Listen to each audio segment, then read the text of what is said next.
Bueno, buenas tardes a todas, a todos los que están presentes, los que están virtuales. Después nos mostrás quiénes están virtuales, por favor. Un día especial con una invitada de lujo en conmemoración del 25 de noviembre, Día Internacional de la Erradicación de la Violencia contra la Mujer. Se creó este espacio que es un conversatorio para charlar sobre mujeres, ciencia y tecnología.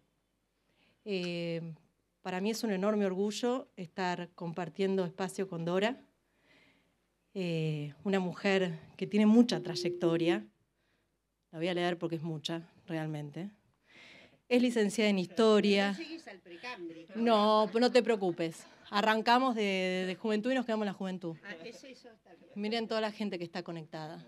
Ahí está. Es licenciada en Sociología, magíster en Educación, es doctora en Historia, investigadora del CONICET, autora de muchísimas publicaciones y libros. Hizo historias de género, la escena iluminada, hizo los feminismos en América Latina. También fue legisladora porteña. Y ella actualmente es asesora presidencial y dijo que se hizo feminista contrastando las posibilidades que ella había tenido con las de la enorme mayoría de las mujeres. Así que le damos un enorme aplauso ahora que estamos todos acá a la señora Dora.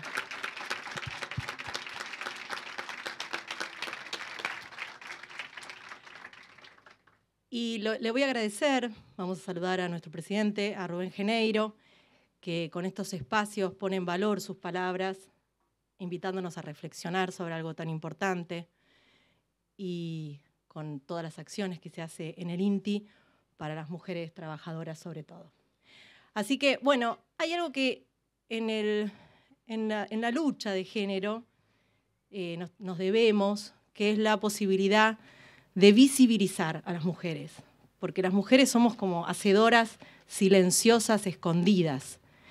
Y creo que esto fue el puntapié inicial para armar un ciclo, que veo ahí al equipo, que lo arma todos los meses, que se llama Tecnólogas que Transforman. Es un ciclo de muchos, ya hace muchos meses que lo hacemos, pero hoy estrenamos uno y lo queremos compartir con Dora y con todos los que están acá presentes para que vea de qué se trata.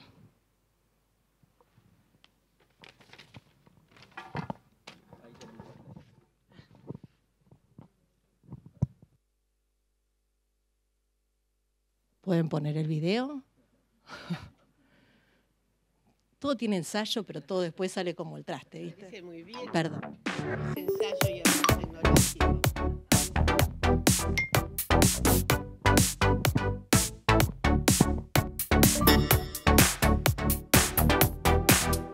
Empecé a trabajar en el INTI en el año 96. Ingresé como becaria al Laboratorio de Microbiología de Carnes para poner a punto el método de detección de Escherichia coli causante del síndrome urémico hemolítico y continué trabajando en Carnes hasta el año 2008, que gracias a la federalización de INTI pude trasladarme a la sede de Bariloche, que además es un lugar donde siempre tuve el deseo de vivir. En el territorio trabajamos con otras instituciones y organismos y, por ejemplo, respecto a la rosa mosqueta, se trabajó con una fábrica que prensa semillas para obtención de aceite y el residuo sólido que queda después del prensado de la semilla fue incorporado al Código Alimentario Argentino como alimento, harina de rosa mosqueta. Actualmente estamos trabajando con el sector elaborador de fitocosméticos de baja escala, productos de cosmética natural elaborados a partir de plantas aromáticas y medicinales de la zona, acompañándolos para que cuenten con un marco normativo que les permita profesionalizarse y desarrollarse como sector productivo.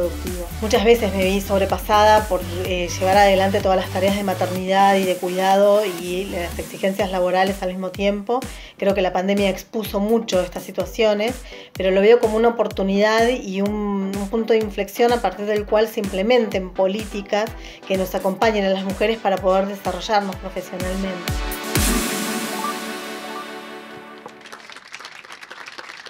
Bueno, Valeria entiendo que está conectada virtualmente, así como todas nuestras tecnólogas, Victoria de Fein, Alejandra Tonina, Estrella Pujol, Carmen Silva, Mónica Campanaro, Andrea Costas, Natalia Banín, Mariana Carfanini, Silvia Velázquez y Janino Campo.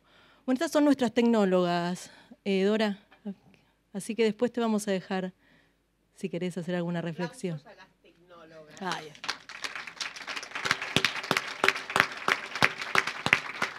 Bueno, y para darle formalidad al encuentro, le voy a ceder la palabra a Rubén Geneiro, nuestro presidente. Bueno, muchas gracias, Yami. Para nosotros es un gran gusto. Estamos agradecidos y orgullosos de que estés aquí, Dora. Hace tiempo lo estábamos esperando. A Ondina la molestamos un montón de veces a ver si lo concretábamos, porque en realidad para nosotros tiene todo un significado por lo referente que es Dora, y sobre todo porque hay un desafío para nosotros que es construir un INTI mejor, en una sociedad mejor, y para eso creo que Dora puede decirnos muchas cosas, y sobre todo porque a veces en la dinámica de gestión, que está enloquecida, estos 2 años han sido muy intensos, pero muy fructíferos, creemos, es importante tener un tiempo para reflexionar.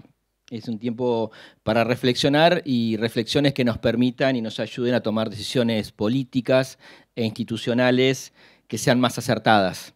Y por eso le contábamos hace un ratito, brevemente, a Dora en qué contexto de INTI viene a dar esta charla. Ella lo conoce muy bien porque era parte de los que estaban del otro lado del portón defendiendo al INTI en sus peores momentos, por lo cual yo le decía que hoy nuestro principal objetivo desde inicio de gestión fue recuperarlo al INTI. Y la primera recuperación era primero conformar un clima laboral acorde a las necesidades que tenían los trabajadores y las trabajadoras. Nuestro gran eje de trabajo es el recurso humano que está en el INTI. Podemos tener mucho equipamiento, pero sin las profesionales, los técnicos y todo el personal auxiliar, esto no tiene sentido. Y en ese proceso nuestra primera acción de gestión fue la reincorporación de 160 trabajadores y trabajadoras despedidos sin causa en 2018, y así empezar a saldar parte de las deudas laborales que había de muchos años en las juntas de acreditación, en los tramos que había que recuperar. Y creo que el punto más importante de los últimos meses es que en este proceso pudimos hacer el lanzamiento del proceso de incorporación a planta permanente de 1.900 intianos e intianas. El INTI era uno de los institutos de ciencia y tecnología con menos planta permanente, por lo cual solo el 16%. Ahora el objetivo es pasar el 90% con estabilidad. Así que creo que es un gran logro para pensar en lo que creemos que es un INTI fortalecido, un INTI abierto y un INTI cerca. Nosotros decimos que el INTI tiene razón de ser si estamos cerca de la industria nacional, cerca de lo federal, tenemos mucha agenda federal y es muy importante, y cerca de la sociedad. Tenemos que mostrar que lo que el INTI hace está cerca de los intereses de la sociedad. Hoy, por ejemplo, es el estudio antropométrico que estamos desarrollando en la ciudad de Paraná para que se aplique la ley de talles. Ese es uno de los casos, o estar trabajando en alguno de los proyectos de vacunas COVID para aportar nuestra planta de biotecnología en el escalado. O le mostramos con los regalos institucionales a Dora la amplitud de temas que hay tantas veces que no se conocen de lo que puede hacer el INTI. Por eso, en nuestro recorrido, básicamente lo que nos hemos planteado como ejes transversales son las políticas de género, de derechos humanos y de transparencia como ejes de trabajo más allá de todo lo que hacemos en el día a día.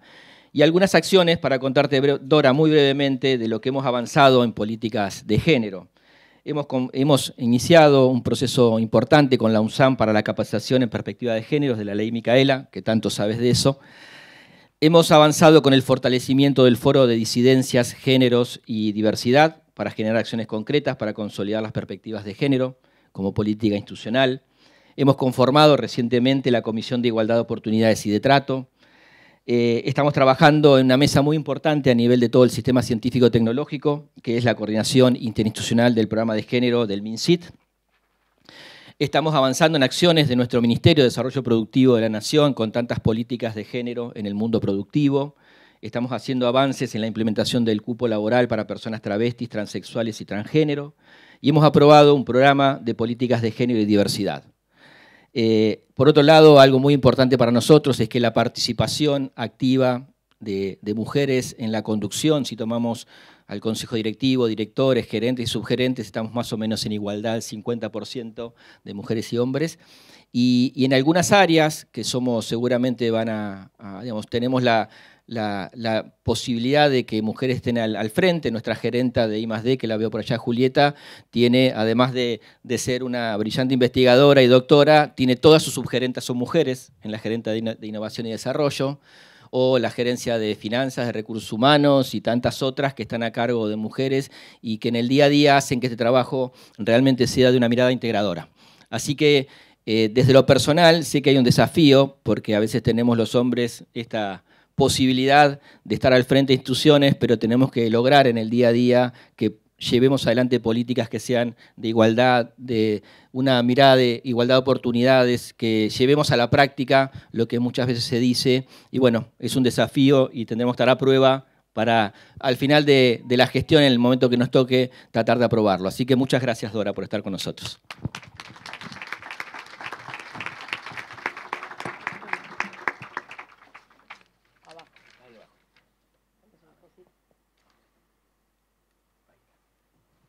Qué tecnología sofisticada.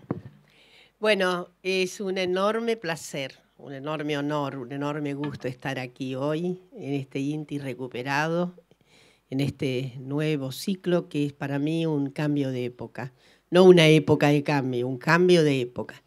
Efectivamente, como decía Rubén, gracias Rubén y gracias a todos quienes, en fin, inclinaron la balanza para que yo pudiera estar hoy. Era una visita largamente prometida, creo, y henos aquí.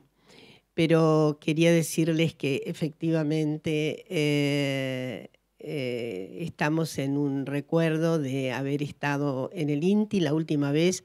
Creo que Daniel Filmus, nuestro ministro, también lo dijo, del otro lado, acompañándoles en esa lucha que era una lucha tan justa, tan elementalmente justa, y que, en fin, solo se puede explicar la fechoría hecha en orden a un conjunto de apreciaciones que están en las antípodas, efectivamente, de lo que queremos: soberanía tecnológica, desarrollo paritario de esa tecnología entre varones y mujeres, porque efectivamente el mundo se está perdiendo una inmensa oportunidad de creación, de originalidad, de invención y de rigor. Entonces, permítanme contarles una anécdota. Yo voy a hablar más o menos 40 minutos. Cuando vea los primeros bostezos, siempre digo lo mismo. Ahí paro, aunque es difícil ver los bostezos detrás de las mascaritas. En fin, y además le tengo al INTI, quiero decir otra cosa más, le tengo al INTI un enorme cariño transhistórico, desde cuando yo era joven, militante, y teníamos además en el INTI muchas compañeras y compañeros de militancia. Así que fíjense desde cuándo.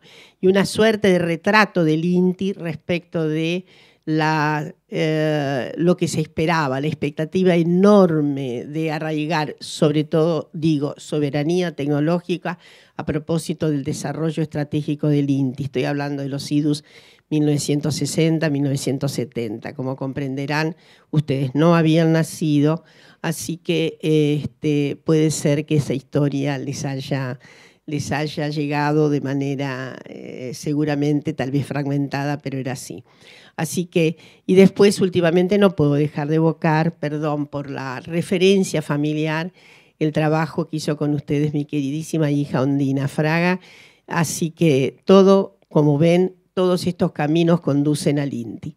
Y bueno, vamos a las cosas. Yo les voy a narrar primero una anécdota.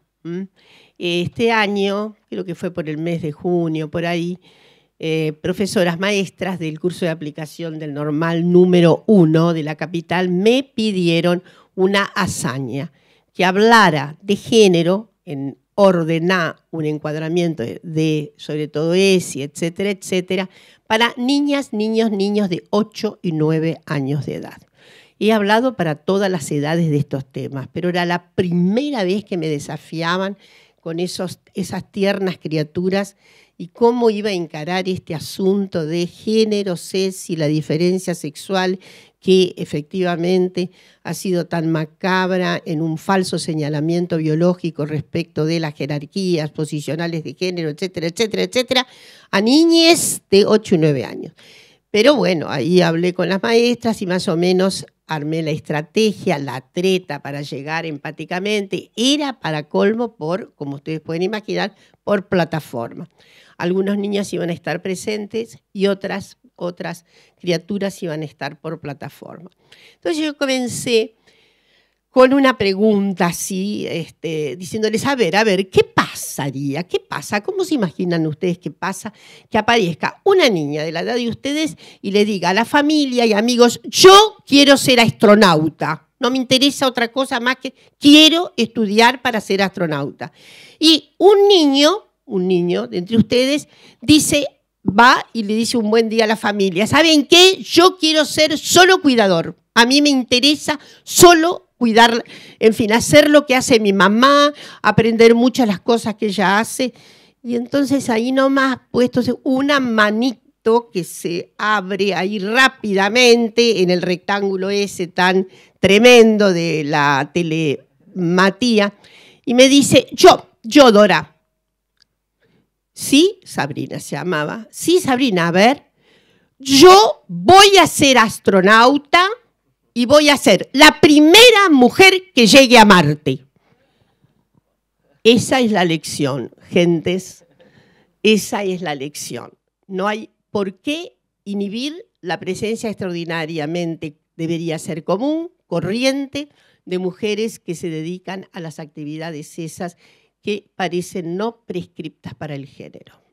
Entonces, permítanme 5 minutos para decirle que toda esta antojadiza posición que ha modificado, que ha trastocado, que ha sacado de las vertientes del deseo a tantísimas personas a lo largo de los tiempos, tiene una responsabilidad fundamental en la creación del sistema patriarcal tan irracional, tan antojadizo, tan completamente fuera de las lógicas del significado fundamental humano, y que ese sistema es un invento humano de hace 7.000, 8.000 años atrás, no sabemos muy bien, neolítico superior, y dejo el cuento por ahí, porque efectivamente ya estábamos en un trámite de Homo sapiens sapiens muy gigante, con cambios que se van a dar con mucha precipitación, entre ellos el desarrollo de la revolución agrícola y demás. Lo que quiero decirles es, en todo caso, que ha habido mucho trabajo acerca del patriarcado, también en el siglo XIX, que fue uno de los peores siglos de tránsito para las mujeres, peores siglos porque ahí el Estado jurídico es absolutamente patriarcal, la nueva clase dominante burguesa reinventa el patriarcado en lo que serían las atmósferas de tránsito de poder político, científico, etcétera, etcétera, destinado a la condición masculina y apartando completamente a las mujeres. La verdad es que puestos a considerar el pasado, nuestra antecedencia es Homo sapiens, como saben, hasta el constructo Homo sapiens sapiens. Homo sapiens como camino de hominización debe tener, dice un artículo importante en Science del año 2017, el tránsito hominidio llamado Homo sapiens tiene que ver con un desarrollo de 350.000 años. Ahora, el tránsito de Homo sapiens sapiens tiene a lo mejor 30.000 años.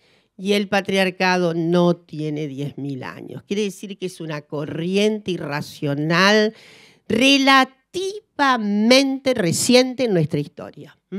Ahora, puestos a considerar ese pasado, a ver, ¿quién podría adjudicar sexo-género a una de las tantas invenciones que se mandaron nuestros antecesores? Por ejemplo, encontrar un hábitat más interesante. Por ejemplo, desarrollar un tipo de vestido más abrigado. Por ejemplo, desarrollar una tecnología fundamental, como es la tecnología de la palabra narrada. ¿Se podría adjudicar sexo-género a alguno de esos inventos extraordinarios del pasado? No, absolutamente no.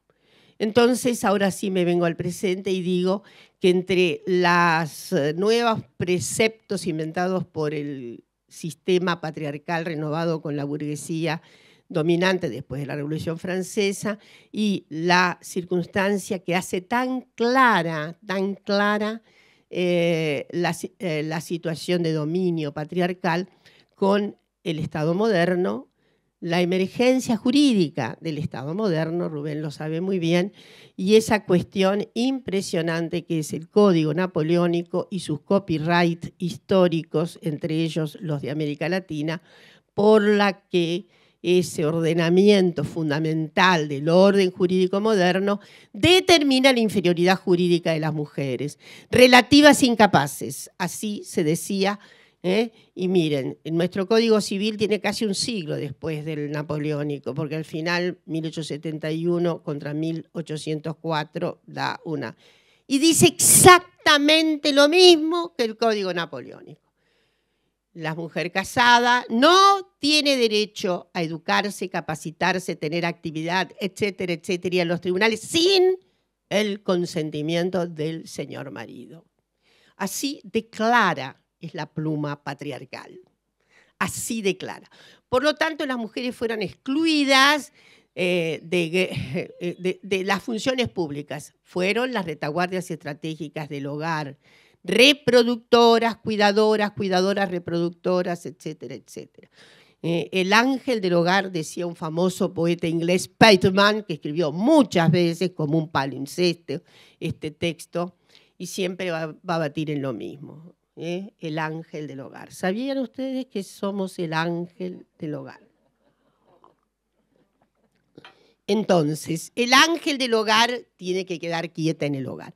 Las universidades estuvieron muy... En el pasado tenemos a Bucca, por ejemplo, Dorotea Bucca, siglo XIV, que fue catedrática de Bolonia, primera universidad que sepamos tuvo ya una esfera tan claramente universitaria, Bolonia, ¿no?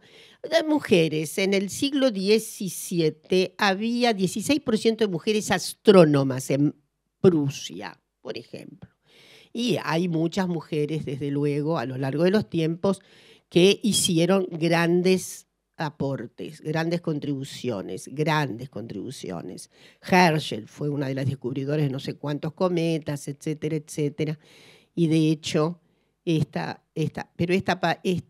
significativa porción del conocimiento paritario efectivamente tiene como una derrocada en el siglo XIX, ¿no? Es un siglo, insisto, muy repatriarcal. Las mujeres pueden ir relativamente encontrando una franquía en alguna que otra universidad, generalmente para estudiar medicina, que era sucedánea de la condición cuidadora, sanadora, etcétera, etcétera. Por lo tanto, en general, hacia fines del siglo XIX, Oxford y Cambridge se abrieron en la década de 1860 con gran escándalo y con limitaciones muy grandes para la incorporación de las mujeres, porque todavía estos sistemitas no daban a todas las egresadas su verdadero degree. Había privilegios en algún modo, ¿no? Algunas tenían el degree completo y se podían hasta doctorar, como es el caso de Rosalind Franklin, ¿no? La famosa descubridora de la doble hélice del ADN, a la que le fue birlado nada menos que el premio Nobel, ¿no? Tendríamos que hacer un gran movimiento para restaurar a Rosalind Franklin, que además murió muy joven, con los efectos brutales de la extrema radiación a la que se había expuesto para el famoso descubrimiento de esa figura 51 que se puede encontrar todavía. Pero la muchachada alegre fue la que recibió el premio Nobel y no ella. Y ahora me quiero referir a, justamente, tenemos como dos rumbos, ¿no? El científico y tecnológico. En general, ustedes saben, también permítanme referirme rápidamente a unas cuestiones medios barbarizadas que anduvieron por aquí, y es el hecho de el esperar solamente rendimientos solo tecnológicos o esperar que una ciencia solamente se embarque en sus aspectos aplicativos. Los aspectos aplicativos conciernen íncitamente al propio desarrollo básico, porque no hay prácticamente un desarrollo aplicativo que no tenga interesante, de gran proyección, que no suponga algunos desarrollos básicos. Es absurdo resolver todavía a gritos la epistemología de básica y aplicada porque son íncitas, son concernientes, son inescindibles. Entonces, esto me gustaría subrayarlo muy bien. Y efectivamente, pero el dominio tecnológico es un dominio que sobre todo tiene bastante prescripción desde el siglo XIX respecto de... Pero ni en ese siglo alguna vez escribí eso, que era tan exigente en a ver, ¿y para qué sirve? ¿Para qué sirve tal conocimiento? Y como dijo alguna vez un célebre científico, qué sé yo para qué sirve, pero esto es el ordenamiento de algunos principios. En suma, las mujeres estuvieron alejadas, pero se las arreglaron. Siempre hay que pensar las fugas. Siempre hubo una posibilidad de fugar, una posibilidad de adentrarse en una voluntad que efectivamente torcía el mandato normativo del sistemita patriarcal. Como Rosalind Franklin, porque Rosalind, su papá, que era un gran banquero, muy importante banquero, no quería para nada que Rosalind se embarcara en cristalografía, nada menos, que era una cosa absurda para una niña como ella, que tenía tanto bienestar. Pero, en fin, hubo una cierta promoción en algunos hogares, imagino, siempre, a raíz de lo que sabemos, de clases medias en algunos casos de hogares más y de padres más coadyuvantes que interpretaban mejor el sentimiento consternado, sobre todo sobre la vida patriarcal. Omito decirles que a mediados del siglo surgió, como no podía ser de otra manera, el feminismo. Y que ese feminismo que surge a mediados del XIX es un feminismo que tiene muchas mujeres letradas, seguramente en el caso de Estados Unidos blancas, etcétera, etcétera, el caso de Inglaterra también, con una relación muy dinámica con la propuesta, la lucha abolicionista. Debemos nunca olvidar que esas primeras feministas eran abolicionistas. Y tenían maridos feministas, muchas de ellas tenían feministas al lado, sino la primera, esa gran asamblea de Seneca Falls, 1848, debe tener un 30% de varones. Esto es para decirles que el feminismo no es solo un asunto concerniente a las mujeres, sino a la dignidad relacional humana. Las feministas han procurado derechos iguales, nada más. Han procurado caminos emancipatorios y demás. Nosotras en Argentina tenemos una primera médica egresada todavía a finales del siglo, Cecilia Grierzo, que también fue feminista. En general, las primeras egresadas universitarias de la Argentina fueron casi todas feministas, salvo error u omisión. Pero ahí lo que quiero decirles es que si se constituyó alguna Arcadia más o menos amigable para las mujeres, no debe pensarse que la Arcadia más o menos amigable para las mujeres corresponde a lo que serían los estatutos humanísticos. Nada que ver, se engañan terriblemente si piensan. La historia no era para las mujeres, la filosofía no era para las mujeres, el derecho no era para las mujeres. El derecho era tan misógino en toda su expresión que efectivamente cuando Carmen Argibay fue a estudiar Derecho, que debe ser más o menos en mi época, yo comencé estudiando Derecho y después salí, Carmen siempre contaba, cuando estaba sentada, como ustedes ahí, y ingresó el profesor a aquellas salas del Derecho, en los años 60, y la mira y le dice, señorita, ¿qué hace usted acá? El derecho no es para usted. Así que lo que quiero decirle es que se compadece igualmente la discriminación entre las porciones sociohumanísticas de las disciplinas que finalmente también tienen desarrollos tecnológicos. Porque un desarrollo espectacular es la herramienta de la oralidad y la escritura. Eso es una tecnología fundamental. Por las dudas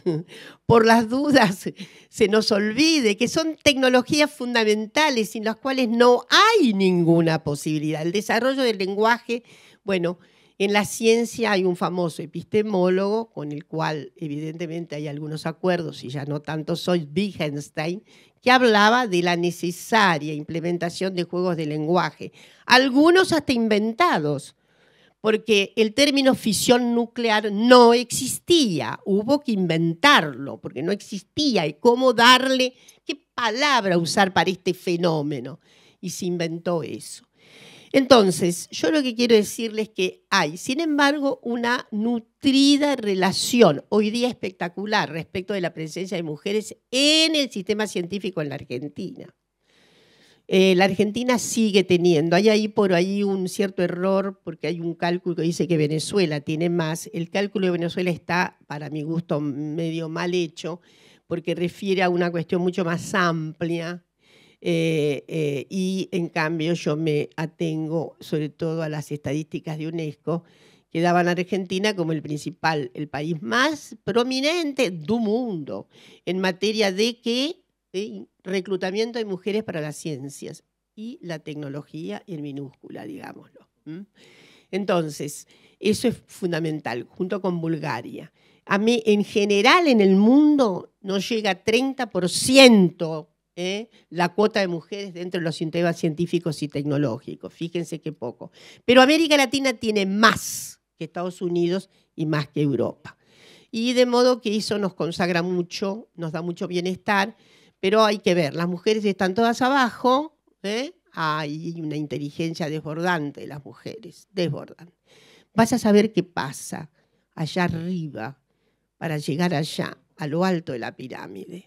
No sé, quién sabe, otro virus desconocido hasta ahora, ataca a las mujeres y resulta que no les permite avanzar en la progresión. El milagro debe explicarse por una razón elemental. Las mujeres tienen sobreocupaciones de género y los varones tienen menos ocupaciones reproductivas. Claramente hay análisis que dicen hoy cuántas horas menos le van a dedicar los varones a todo este sistema reproductivo. Hay alguna famosa feminista del materialismo histórico que dice que el verdadero sistema de producción es el doméstico, que está más o menos, miren, una apreciación de valor que se ha hecho para México, dice 23% del Producto Bruto. ¿Está claro? Entonces siempre me he preguntado qué pasaría si las mujeres en su rol de amas de casa, que son todas al final, como amas de casa, funcionan todas, pararan por tiempo indeterminado. El jaleo que se armaría en el mundo, o sea que el vigoroso modo de producción capitalista, que obviamente tiene un salto cuántico hoy notable, porque el principal bien que está produciendo es finanzas. Entonces, y ahí quiero decirles, sin embargo, yo estuve en el CONICET casi 9 años como directora y siempre apreciaba los déficits que tenían que ver con las llamadas tecnologías duras. Para hablar, a mí no me gusta duro. Tenía una colega que decía que al final las ciencias se dividían en duras, blandas y al dente. Entonces, también la tecnología tiene mucho al dente. Lo biotecnológico es muy de dente. Pero en esa trama dura hay una expulsión de las mujeres. Ingeniería mecánica, ingeniería civil, ingeniería electrónica, ingeniería informática, ingeniería eléctrica. Hay algunas modificaciones que se están pasando en las, por ejemplo, UTNs. He visto que hay una mejor captación de mujeres. Pero quiero que sepan que a lo largo de los tiempos hay ahí una cosa muy simpática que está en internet con las famosas pioneras,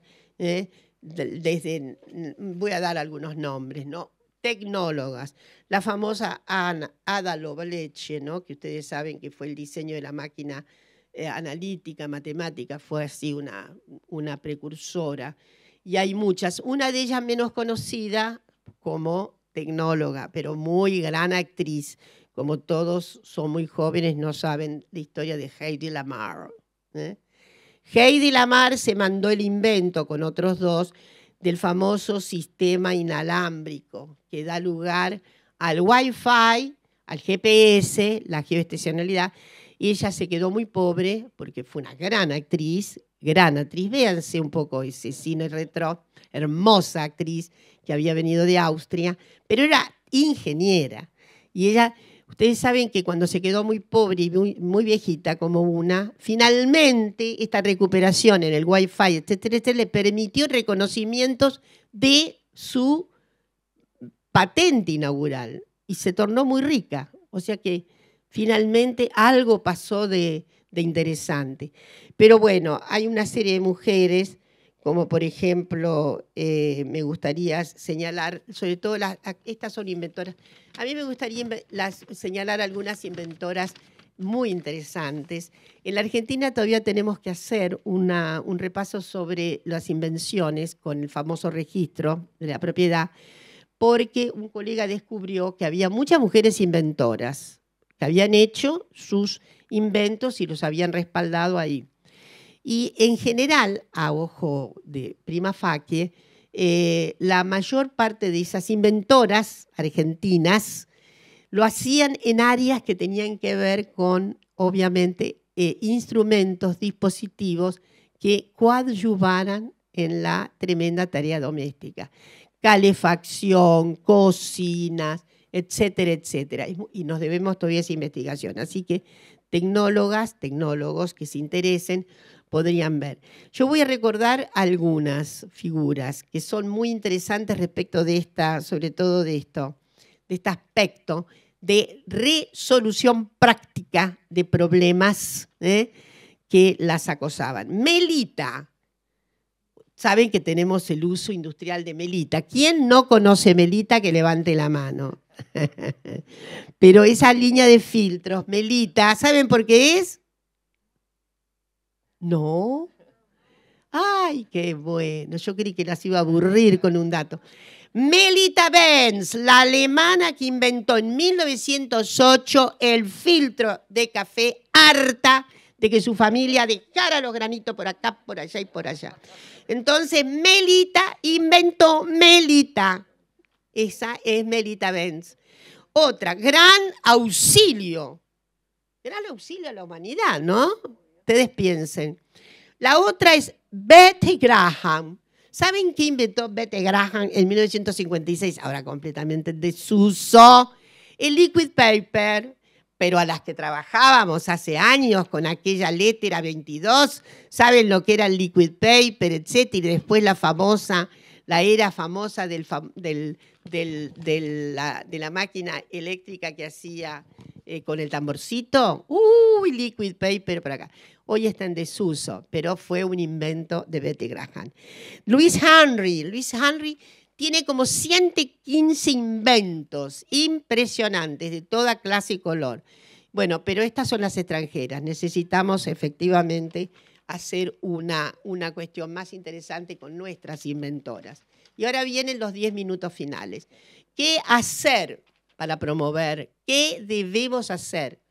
Yo soy una entusiasmada, aunque soy de las sociales, como dicen por ahí, las sociales. Siempre fundo razón en el sentido, obviamente, programático de una absoluta reciprocidad y una relación paritaria en la vida humana, porque es indispensable para mejorar la condición de nuestra humanidad. Es indispensable terminar con la discriminación, con la soncera discriminante. En el siglo XIX se hablaba claramente de que éramos secundonas en materia intelectual. Era tan vigoroso el esquema darwiniano después de la segunda mitad que Darwin no dijo eso, pero en fin, le dio mucho pasto a las fieras para decir que las mujeres habíamos quedado en la segunda inteligencia, mientras los varones, ellos tan inteligentes, tan destacados, se habían hecho con la inteligencia superior y la nuestra era vernáculamente ridícula. Había un famoso sociólogo que decía, Le Bon, el señor, todavía a fines del XIX, ¿saben lo que decía? Que comparado con los primates superiores había que ver si no le ganaba un primate a la inteligencia de una mujer. Porque él conocía muchas parisinas, el señor era francés, si quieren diviértanse un poco, pero no era el único, esto es lo grave, había como un predictivo común. Había un famoso médico norteamericano, el doctor Clark, que también por la misma época, finales del 19, no estoy hablando de 1810, estoy hablando del siglo. Siempre el patriarcado me hace una treta, pero salimos airosas. Bueno, entonces, ¿qué pasa? El doctor Clark, que era famoso y metido a pedagogo, decía, ilustraba sobre las prevenciones que había que tener para que las chicas no se entusiasmaran con matemáticas, con física, con herramientas, con nada de eso. ¿Por qué? Porque corría riesgo nada menos que la fecundidad de la especie. Los ovarios no toleraban tamaña abstracción de conocimiento. Estallaban. ¿Está claro lo que quiero decir? Por lo tanto, esa historia es un manual de sonceras, de ridiculeces, y obviamente de arbitrariedades y discriminaciones. Yo no puedo dejar de pensar que también la ciencia fue racista, estimuló el racismo. Así que siempre hay que hacer un mea culpa crítico y que toda tecnología depende del uso político que se hace de ella. Toda tecnología es política, toda tecnología es política, toda, aún la que parece más inocente y desprovista de toda la ciencia lo es. Es política en el sentido de lo político-social, porque se reencuadra dentro de contextos de significación, porque se reencuadra dentro de contextos de poder. Piensen ustedes en el desarrollo extraordinario que tiene la biología molecular. Y bueno, la biología molecular tiene obviamente una malla de dispositivos de poder que vienen de afuera, pero que también se instalan adentro. Digo biología molecular y podría decir cualquiera de las explicaciones racionales científicas que damos en las ciencias sociales. Entonces, nunca hay que olvidar eso. Bueno, entonces, ¿qué es lo que vamos a hacer para dejar atrás al doctor Clark, al doctor Le Bon definitivamente? El siglo XX fue un siglo de cambios extraordinarios, sobre todo en la última fase, para las mujeres debido justamente al impedimento enorme de los estudios feministas, la idea extraordinaria aportada por la epistemología feminista. No se asusten los varones, es fundamental saber que hay esa discrepancia sexogenérica, tiene un tiempo, está datada en la historia y hay que removerla. Entonces, ¿qué es lo que tenemos que hacer? Tenemos que hacer políticas decisivas para que haya una vocación que no se frustre. No se pueden abortar las vocaciones que traen esas niñas como Sabrina, que dice que va a ser la primera que va a llegar a Marte, y no lo dudo. Entonces, ¿qué tenemos que hacer? Estimular fuertemente, terminar con los estereotipos generizados. Es cierto, en las familias es difícil, pero en la escuela, en el sistema educativo, debería ser una premisa. Para otro día dejo qué es lo que estamos pensando de mudanza enorme de la malla curricular, sobre todo de la formación docente. Pero ahí hay gravedad absoluta. Cuando una niña dice, yo quiero ser astronauta, y todo el conjunto dice, ay, pero eso no es para una nena, etc. O cuando las niñas solo tramitan cuidados con muñecas y los varones tramitan cuidados con mecanos. ¿Saben por qué? Porque esa pedagogía codificada se entraña. Y es uno de los problemas mayores que tienen las chicas en la escuela secundaria tecnológica. Los códigos de habla son excluyentes. Hay un trabajo muy importante en alemán, hace muchos años ya, que mostraba que el tipo de relación que tiene el profesor con sus alumnos es de todo lleno de pequeñas tretas de un conocimiento que se da por acentuado. Claro, el chico estuvo con mecanos, estuvo con laboratorios, con herramientas desde temprano, y ahí hay toda una matriz neuroconocimiento que efectivamente dice que los códigos se hacen muy rápido con los varones en una sala tecnológica. Y la chica lo que es como que se queda todavía pendiente de cuál es ese significado que tiene más o menos encriptado, más o menos encriptado. Entonces, eso es fundamental, hay que demoler esos códigos, hay que inducir a los profesores. Por otra parte, tenemos una novedad notable. El sistema universitario argentino está dando más rápidamente egresadas mujeres con altas calificaciones. El sistema universitario argentino está dando más rápidamente más mujeres egresadas con más altas calificaciones promedio. Entonces, ahí el Estado tiene que ponerse muy firme en ¿qué? Becas fundamentales para la sostenibilidad de vocaciones en tecnología. Becas sin solución de continuidad. Saben que yo escribí un artículo así en 1995. Miren ustedes el tiempo que pasó y todavía no hemos podido tener. Ni han existido becas discriminatorias positivas para mujeres en las ingenierías todavía, ¿no? En las carreras de ingeniería, ustedes saben que hubo toda una animación fundamental que ahora vuelve a reanimarse, pero ahora le vamos a pedir cupo de género gravemente a esas nuevas inducciones en tecnología.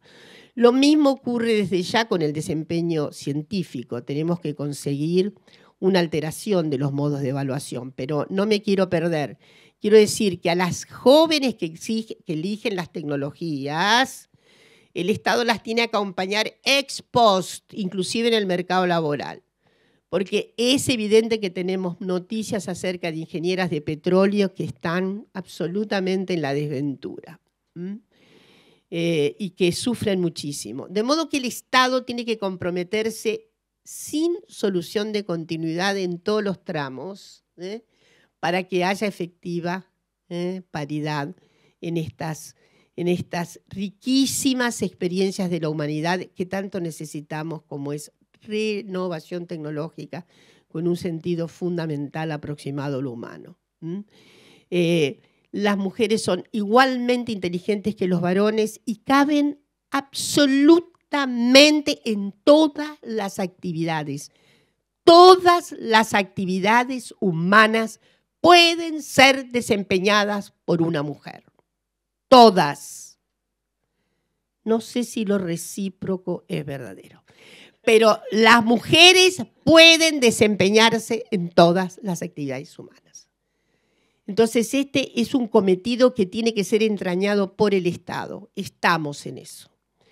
Pero necesitamos que las propias comunidades de mujeres en las ingenierías ayuden mucho. Además, se amuchen. Es la hora de sobrepasar aquella también soncera, sobre todo se veía mucho en la ciencia, que no había un para sí, que no había una iluminación de mi derecho, porque la ciencia es sagrada en materia de objetividad y no se puede ensuciar con ninguna hebra de subjetividad. Qué chistoso esto.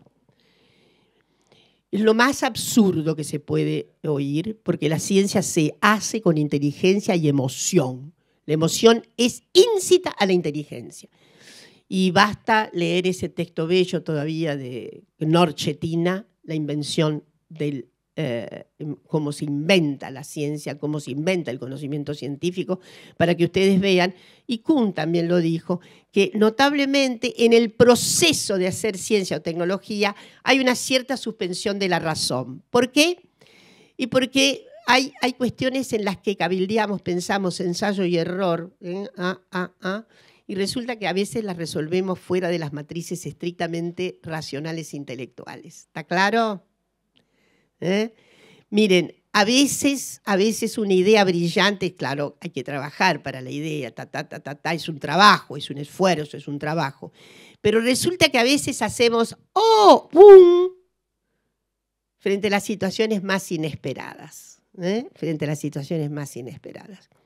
Y evidentemente, pero eso no quiere decir que ahí listo, no, ahí hay que cuando tenemos un clic importante respecto de la resolución de un problema o de cómo,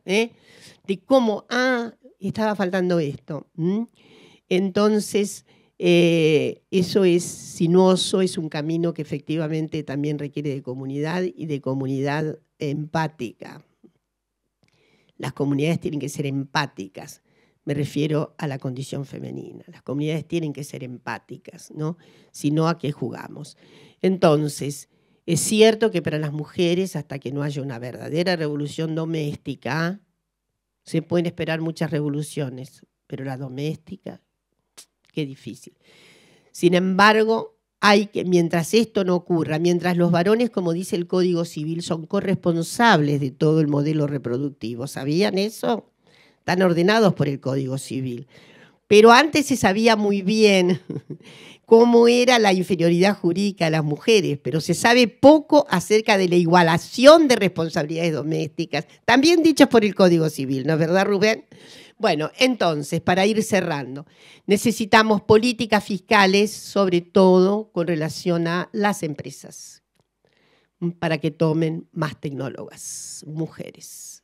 Y la política fiscal se ha ensayado en otros países. Ustedes saben que es como la zanahoria, pero hay que vigilarlas también. La política fiscal dice, muy bien, vamos a, esta empresa presenta por la importación de tales y tales equipos más sofisticados, más nuevos, etcétera, etcétera. El Estado ahí tiene mucho que decir. Perfecto, yo allano gravámenes. Sí hay un cupo de admisibilidad de mujeres tecnólogas en tanto por ciento. Es bastante sencillo. Como dijo, le dijo el querido Zapatero, lo dijo en una reunión muy simpática, creo que directamente a nuestro querido presidente, le dijo, la paridad de género además es lo más fácil que se puede obtener. Es un problema de entendederas, de sentimientos y de sensibilidades nuevas. Y para terminar, decirles entonces que esa resolutividad fiscal es lo que estamos queriendo. Por un lado, necesitamos becas sin solución de continuidad, digo en todo, ¿no? Escuela secundaria, luego escuela, universidad, etcétera, etcétera. Y necesitamos también el coadyuvante fundamental de políticas fiscales que efectivamente sean convergentes en el propósito fundamental de igualar la condición humana. Vamos a ser siempre diverses. ¡Qué suerte! Pero el problema es el gozo absolutamente paritario de los derechos fundamentales. Bueno, muchísimas gracias.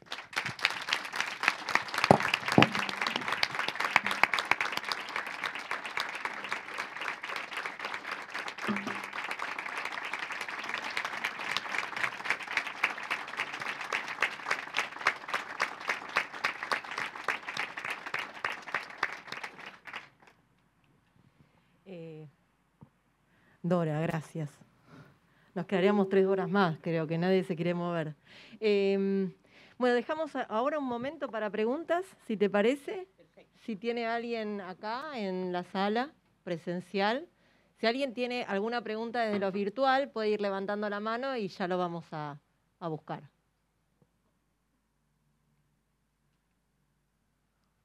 Ahí está, Julieta. Muchas gracias. Hermoso escucharte y muy, muy interesante. Una pregunta, es medio puntual, pero el tema de que en Argentina en ciencia no estamos tan mal, ¿no se debe también a la diferencia de los salarios en ciencia en el sector privado? Qué linda pregunta y qué respuesta. Las feministas han desarrollado hace muchísimo tiempo una versión plausible acerca de las mujeres han ido ocupando más lugares en la ciencia, la tecnología y otras dimensiones por envilecimiento de salarios. Si se envilecen los salarios, las mujeres van a aparecer enseguida. Esa era casi un axioma. Yo no estoy tan de acuerdo hoy día. No estoy tan de acuerdo. Creo que hay que hacer una investigación situada acerca de Yo creo que en realidad hay más mujeres en la ciencia porque efectivamente ha habido mucho cambio sociocultural, mucho cambio de sensibilidad, mucho cambio de los ejes simbólicos, en todo caso, mucho cambio. Y las mujeres han arremetido. Todavía tenemos que preguntarnos, porque no hay investigación sobre eso, por qué las mujeres se tornaron tan adictas a las ciencias biológicas. Porque al final es la biología, todos los repertorios de las biológicas los que se llevan la mayor parte de las mujeres que están en el CONICET. En el CONICET la mayoría de las mujeres no está en ciencias sociales y humanas. No, está en biológicas. Y yo tengo, pero no tenemos investigación en el mundo. Así está ocurriendo en el mundo entero. Y hace poco me volví a referir a la falsa conjetura, que es también otra soncera de los repertorios. La conjetura era, las mujeres están interesadas en lo biológico porque están más cerca de la vida. Que no, pero fíjense el sintagma. Ridículo. Las mujeres están más cerca de las biológicas hoy día justamente como una suerte de desafío respecto del retroceso.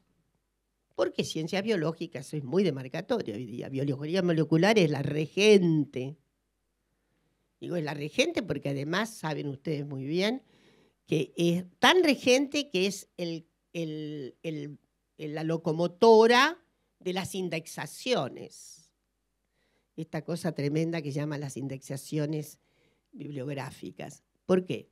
Porque las revistas que se dedican a biología molecular marcan allá arriba sus famosas cifras.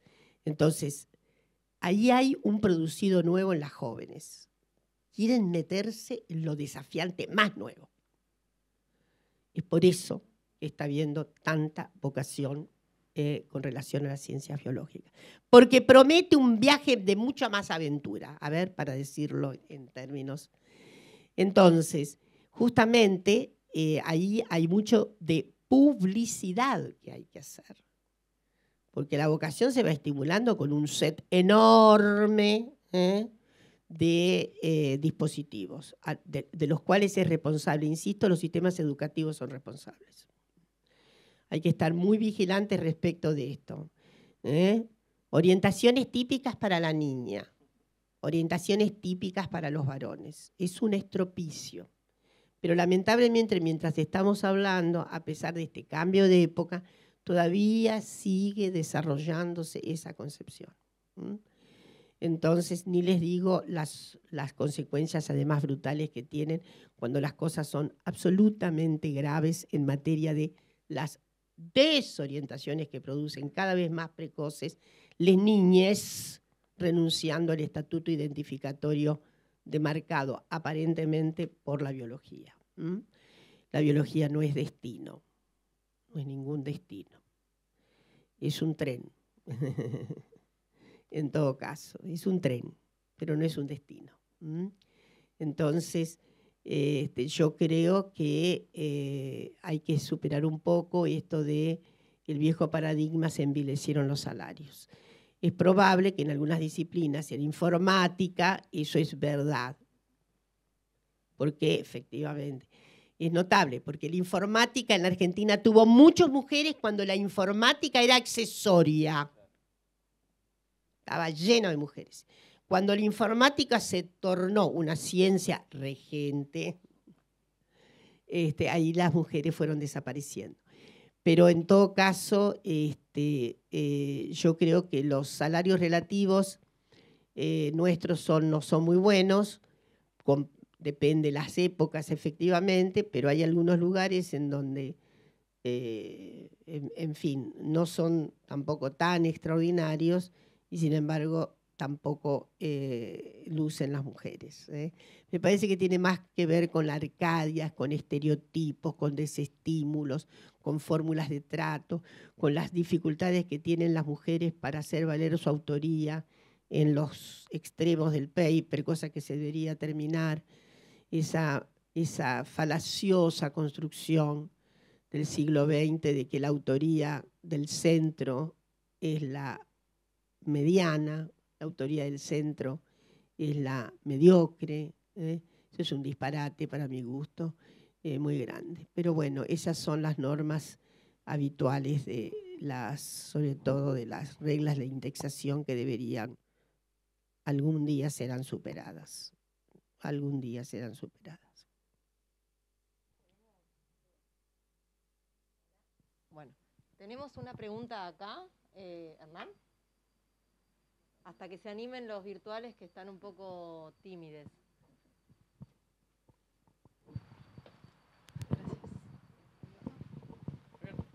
Hola, gracias, Dora.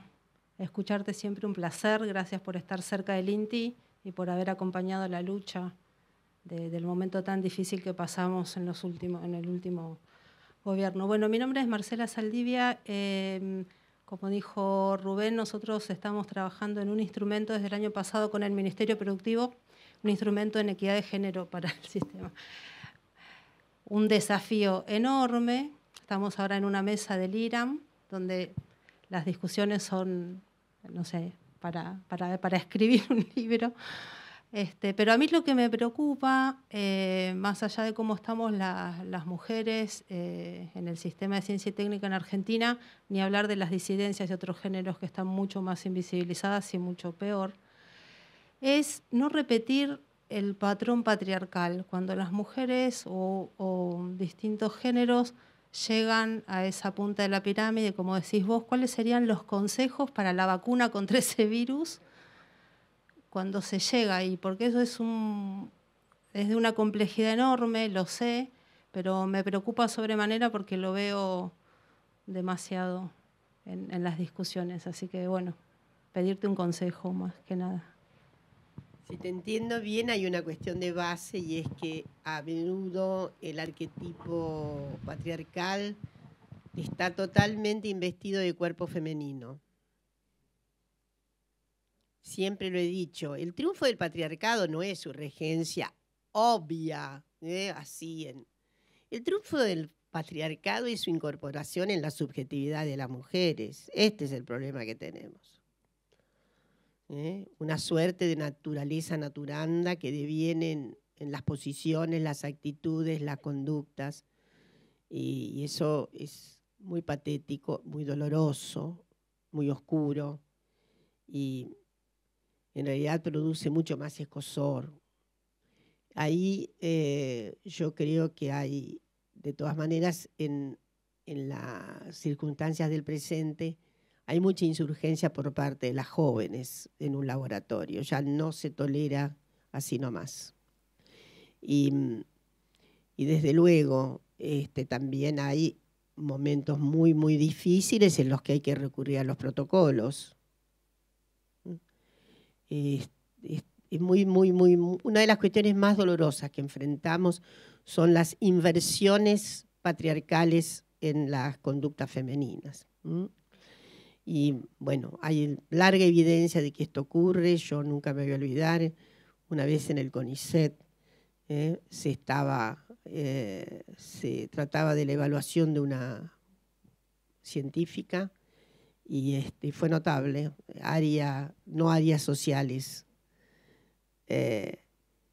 Y la comisión era paritaria, mitad varones, mitad mujeres, y ocurrió algo insólito.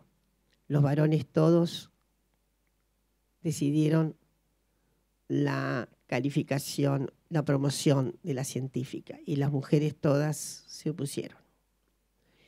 Ahora, esto, ¿por qué? Porque tiene explicaciones, tenemos que explicarnos. Una es esta, ¿no? Una identidad, ¿cómo podríamos decir? Una identidad freudiana con el agresor. Una identidad que se hace a costa de un gran callo. Un gran callo. Y hay una forja de sentidos que hemos visto muchas veces en muchas científicas. Si yo pude, ¿por qué ella no va a poder?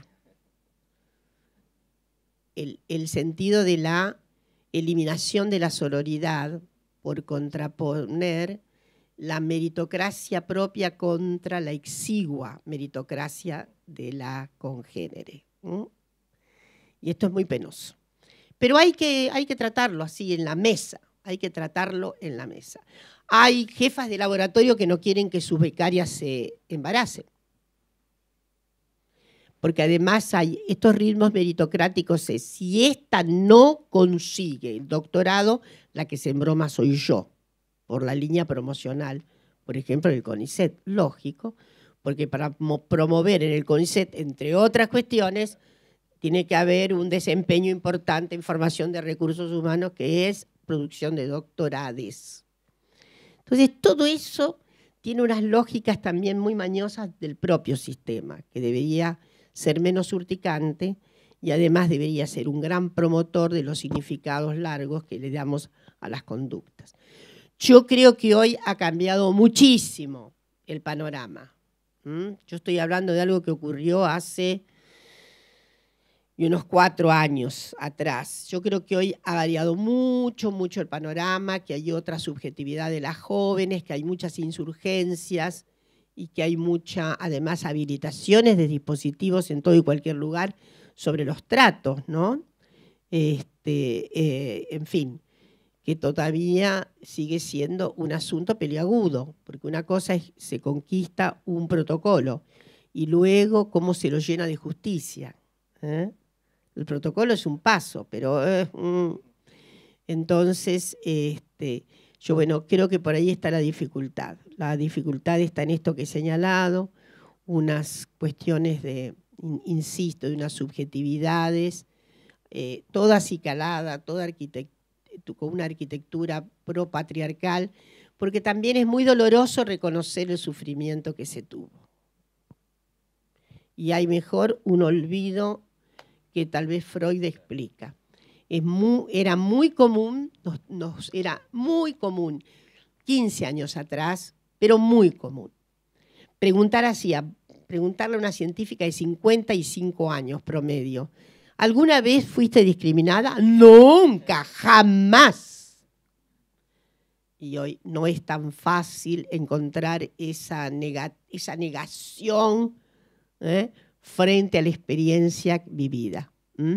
Y hay mucha narrativa respecto de cómo muchas mujeres se dieron cuenta de los ninguneos, de la secundarización, de vos llevas los datos, vos apuntás los datos, nosotros hacemos en fin, todas esas cuestiones. Mucha gente se da cuenta de que ha recibido malos tratos en un insight particular en un momento determinado. Por eso este tipo de encuentros son fundamentales, ¿no? Y por eso hay que efectivamente también hacer una despatriarcalización en los cuerpos femeninos. Uy, levantaron muchas las manos.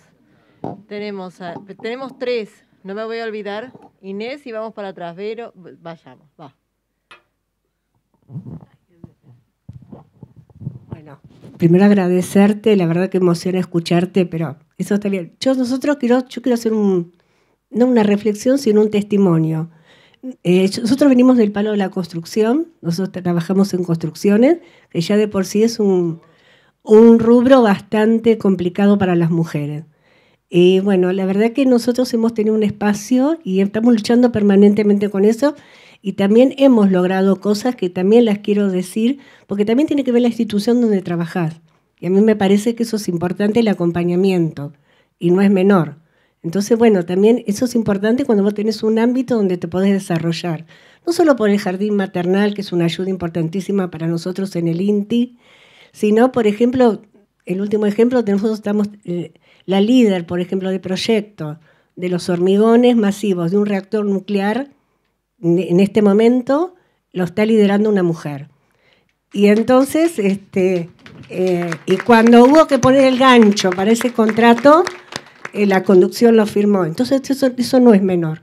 Y eso también genera un montón de satisfacciones para el grupo, ¿no? Y también otra reflexión, porque vos decías de los estudios, pero también importa el ejercicio profesional, ¿no? Porque el 60% más de la Facultad de Arquitectura egresan mujeres. Sin embargo, cuando vas a la Sociedad Central de Arquitectos, la matrícula más chiquita es el de las mujeres, o sea que se reciben y después no ejercen. Y eso es un dato duro que también habría que tenerlo en cuenta, ¿no? ¿Qué pasa ahí? Bueno, eso no. Sí, estoy de acuerdo que si hay una materia densa, misógina, es el área de construcción. Pero sí, muy bien. Yo creo que lo que ocurre con arquitectura, en general es una carrera en donde se encuentran muchos varones también que han colgado el diploma, por diferentes cuestiones de mercado, en fin, o tienen un subuso de las capacidades. Todo esto tiene una explicación, desde luego, insisto, en las cuestiones del mercado. Y obviamente son inmensamente mayores, geométricamente diferentes, si se trata además de las mujeres. En el pasado era muy común, 50 años atrás, era muy común que las mujeres egresaran de la universidad y, bueno, los rituales de la reproducción, de la vida conyugal, de los cuidados, hicieran que colgaran sus diplomas tal vez en un buen lugar de la sala, pero no ejercieran. Pero yo les cuento algo. Hace poco tiempo, cuando digo hace poco, hablo de 6, 7 años atrás tal vez, me encontré con una persona taxista, mujer ella. Yo celebraba mucho cuando veo estas actividades poco comunes para mujeres, con mujeres al frente. Y ella me contó algo que dice que los hijos no sabían, que ella había egresado inclusive de informática, pero después habían hecho un pacto con el marido que ella se quedaba a cuidar los hijos. Yo no quiero, yo no quiero de ninguna manera aniquilar o erradicar o cohibir la presunción de que también se puede ser feliz así. Esto no es una cuestión, es una cuestión existencial. Lo que no puede hacernos felices, en todo caso, es el conjunto, no el caso personal. El caso personal lo podemos comprender, pero el conjunto sí es dramático. Las condiciones elementales de la vida doméstica han llevado a que se colgaran tamañas titulaciones. Y eso me parece enormemente discriminatorio, injusto, y además porque por otra parte hace pensar que las personas finalmente, mujeres, se contentan, quedan felices.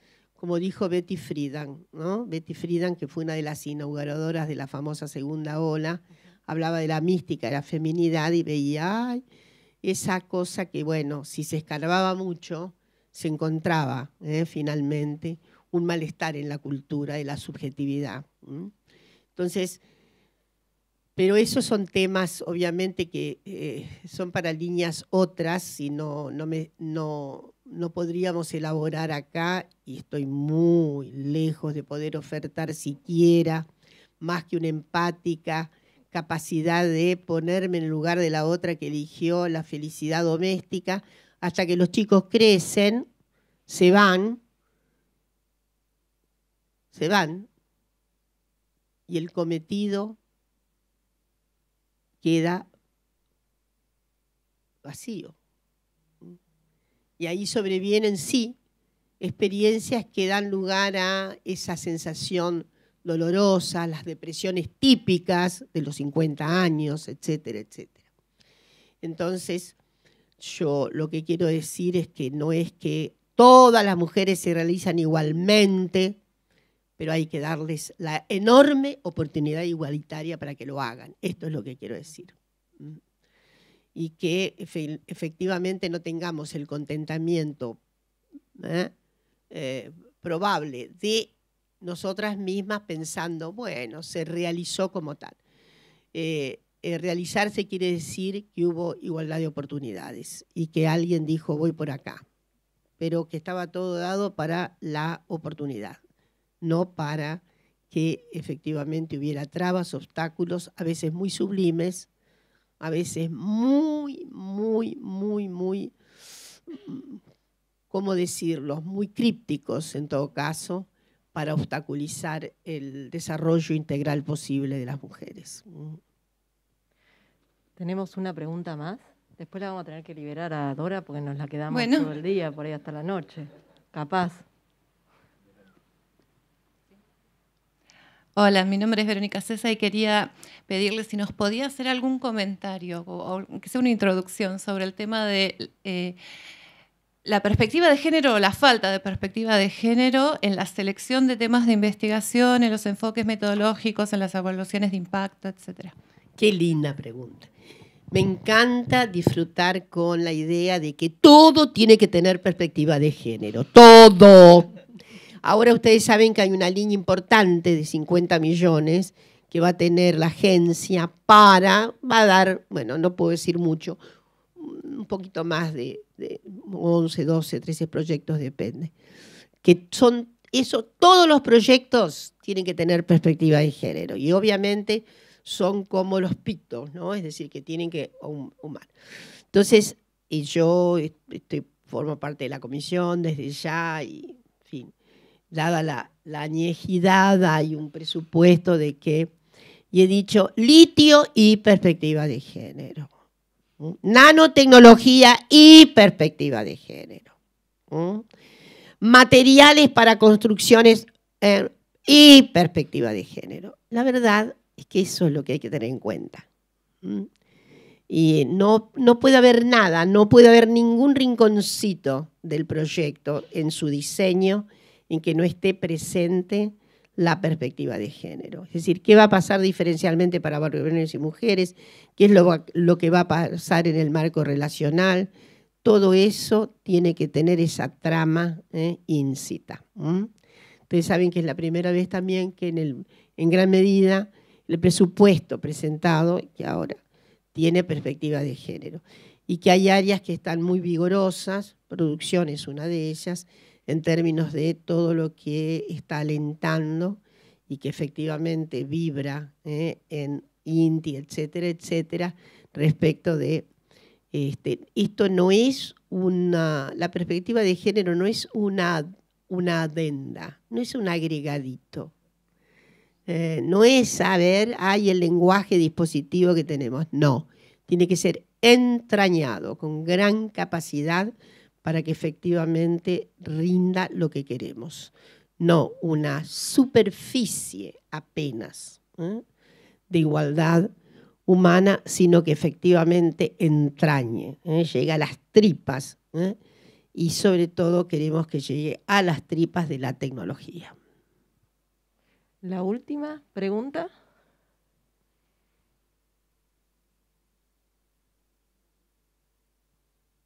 Perdón, no veía.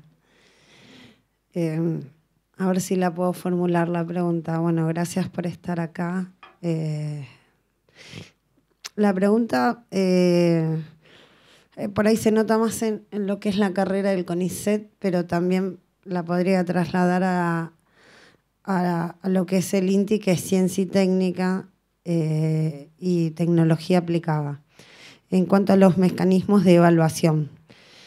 Y esto lo venimos charlando con compañeras de la Comisión de Ciencia y Técnica del Frente de Todos.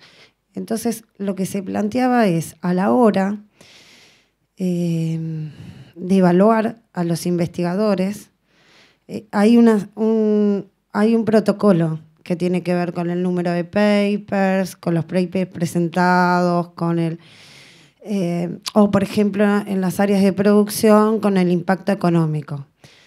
Entonces, lo que se decía, lo que se planteaba a partir de ese mecanismo, que ese mecanismo es patriarcal, porque para cumplir con una disciplina, para llegar a un determinado impacto, tenés que cumplir con una rutina que está pensada en el modo o robot o patriarcal, ¿no?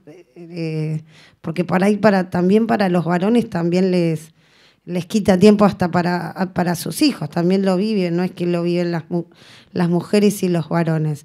Y no pensar que las investigaciones o los desarrollos tecnológicos o las transferencias tecnológicas tengan que ser pensadas y evaluadas por el impacto social que tiene.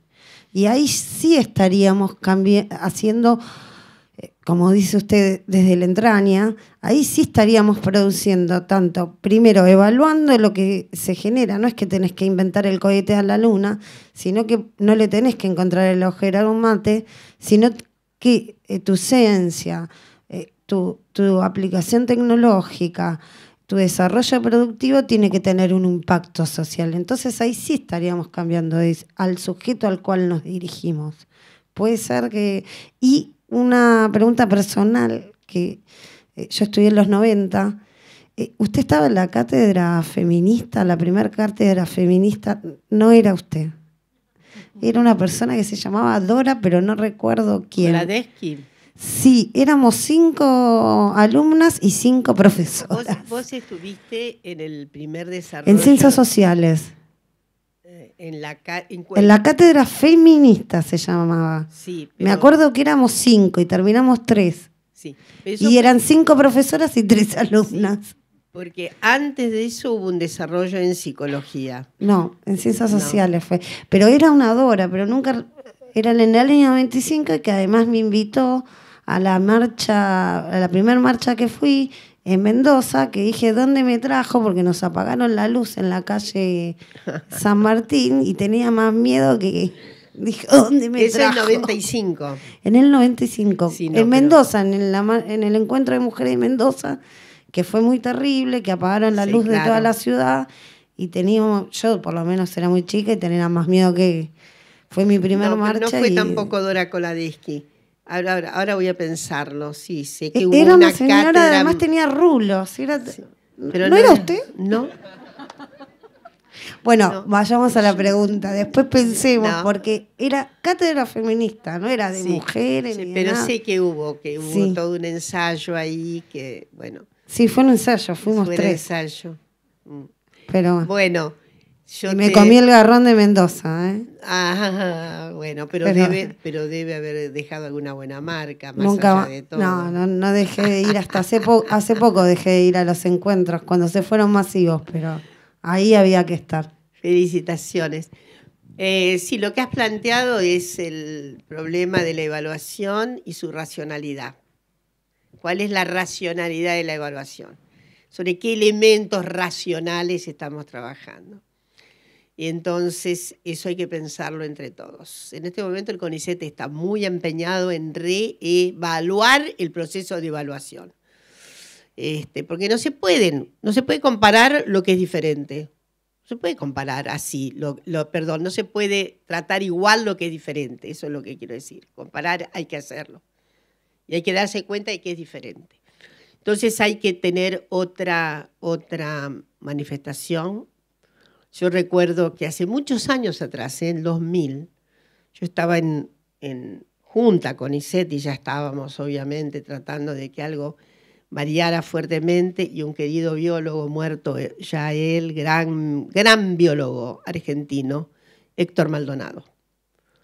No sé si algunos lo conocieron. Héctor Maldonado tenía una figura notable, de muy gran inteligencia y gran apertura. Siempre me decía, nada hay más parecido a la biología que la historia. ¿No es verdad, Dora? Efectivamente. Llamar a la biología ciencia dura es un atropello a la razón enorme. Y entonces tenemos que encontrar otra metodología, tenemos que apreciar de otro modo. Y en lo que vos decís, porque siempre es muy difícil medir el impacto social, pero se puede hacer, no es imposible. Y efectivamente, y lo que hay que también medir es, bueno, el carácter de la producción, cómo fue, cuál fue. Si nos empeñamos en tratar de manera absolutamente no... El parámetro que sirve para un varón no sirve generalmente para las mujeres, porque los varones no están atacados por los rituales, no están atacados por los rituales de la exigencia patriarcal de subvenir todo lo reproductivo. Entonces ahí hay la idea, hay varias ideas respecto del cambio evaluativo, varias ideas, y espero que algunas, y se necesita una RIGE, pero Héctor Maldonado tenía hasta una nueva posición algorítmica sí, pero nunca en aquel momento no había condiciones de posibilidad, imagínense año 2000, 2001, pero él siempre me decía, Dora, hay que ponerle esto se puede resolver también, inclusive sin solo el ejercicio de la mera subjetividad, ¿no? ¿Me parece o no me parece? En fin, eso hay que trabajarlo y la comunidad científica tiene que trabajar eso. Si la comunidad científica no puede resolver métodos racionales de evaluación, ¿para qué estamos? Bueno, por ahí nomás. Ahí estamos, bárbaros. Le damos el cierre a Rubén. Si quieres agregar algo, por supuesto. No, solamente agradecerte, Dora, para nosotros tener este rato escuchándote, que nos suba siempre la vara en las exigencias de cómo tenemos que pensar la política pública, que sea inclusiva, que brinde oportunidades, que nos permita charlar en un espacio abierto y que nos permita pensar en el desarrollo para todas y todos.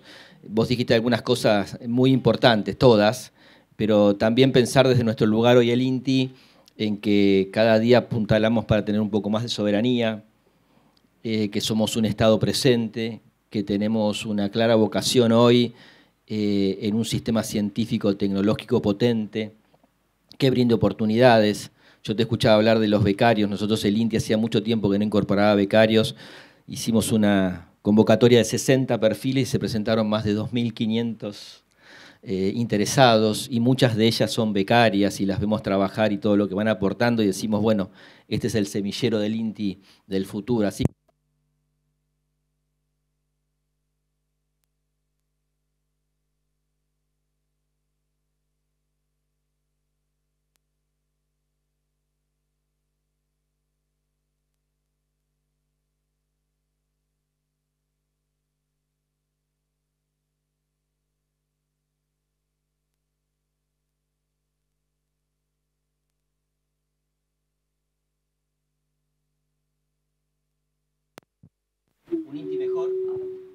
un INTI mejor, en una sociedad mejor.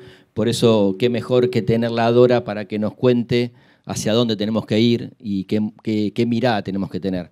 Así que esperemos repetir más encuentros que nos den esta posibilidad, que nos abran la cabeza, que nos permitan pensar mejor y asumir la responsabilidad que cada uno y cada una de nosotros tenemos. Creemos que estamos en un nuevo proyecto, de retomar un proyecto de país con una industria nacional que sea la que tiene que ser, fuerte, que mire hacia el empleo de calidad, que nos brinde oportunidades, que pensemos que sea muy federal, porque tenemos que agregar valor en todo el país, que tenemos un modelo para apuntalar y sobre todo que tenemos un gran país para hacer un montón de cosas. Así que con Dora tenemos un gran ejemplo, así que simplemente con un aplauso agradecerle por su deferencia a estar con nosotros.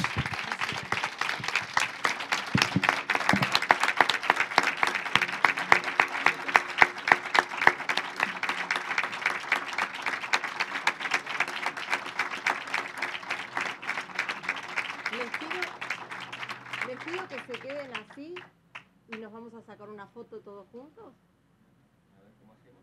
¿Cómo nos ponemos? Ustedes ahí. ¿Mirando para la pantalla? Mirando para la pantalla. Nosotros miramos mirando para la pantalla.